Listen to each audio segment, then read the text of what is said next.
Hello and welcome to part 4 of Let's Learn Giant Steps with Dr. Levin. No, I'm not a real doctor. I lost my medical license because I used to tickle surgeons while they were operating. They're just so cute and I can't keep my fingers off of them. But that's all in the past. Today on Let's Learn Giant Steps, we're going to talk about a way to really learn the chords and internalize them and play them in your own unique way. When people learn to play songs like, let's say, by Bob Dylan or the Beatles, or write your own songs, specifically like singer-songwriters or rock bands, when you learn a song, you learn the chords, you memorize the chords, you just know the chords, you work them out, and you sing over them often, or write lyrics and write melodies over them. So by the time you're done writing your song or learning someone else's song, you don't even think about the chords. You can play them so easily and they're just in you, internalized, and you know them so well. What I like to do is when I have a tough jazz standard or a lead sheet oriented kind of piece I'm learning, I write, using the chords, I write like a folk song basically over the chords with lyrics and everything, and my own melody, alternate from, whatever the melody of the tune is. And then by the end of that process of writing it, I know the chords way better, and I have an alternate melody that I can use in my soloing, and draw from in addition to the one from the tune. So here are the Giant Steps chords in the voicings I'm going to use in my folk version of the tune, and then I'm going to sing my song for you.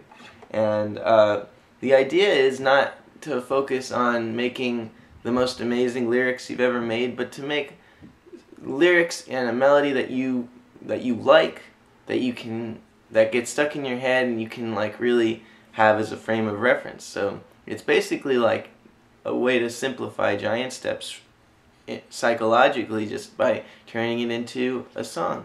It's just a song. Here are the chords I'm going to use.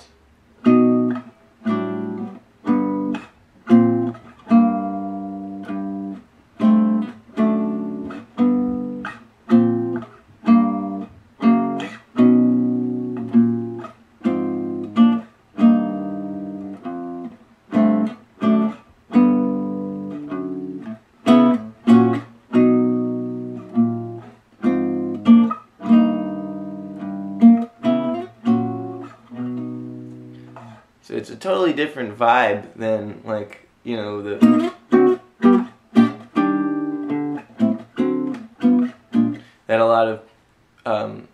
you hear a lot of the time in jazz accompaniment.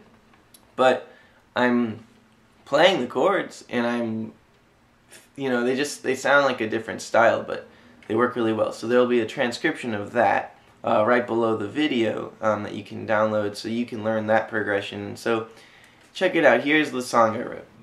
Someday, when no one else is looking, I will climb. I'll pull these hands down from my eyes and try to find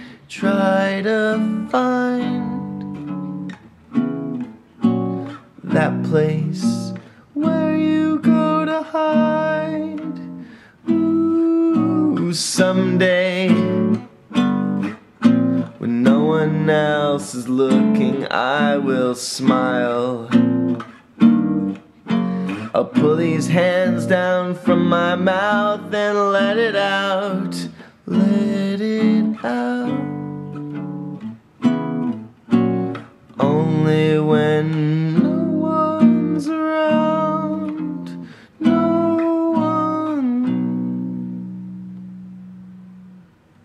So sometimes in that song I used the triads instead of the seventh chords. Like instead of B major 7, I would just play B major. And I like to do that. I just like how it sounds sometimes to replace the 7th chord with the triad, or to replace the 7th chord with just it's stacked fifths. It makes it like a 9 chord. It's 1, 5, 9, and you can put the 3rd in there. I like those kinds of voicings, and I threw those in there.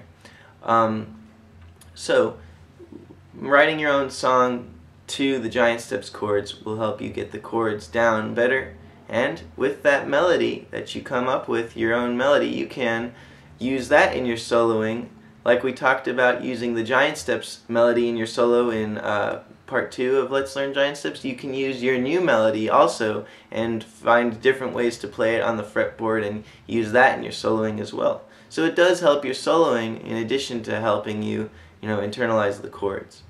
So I'd recommend to continue working on the stuff from parts 1 through 4 with this one. You've got, at this point from part 3, I got you 3 backing tracks and 3 different tempos that you can practice to.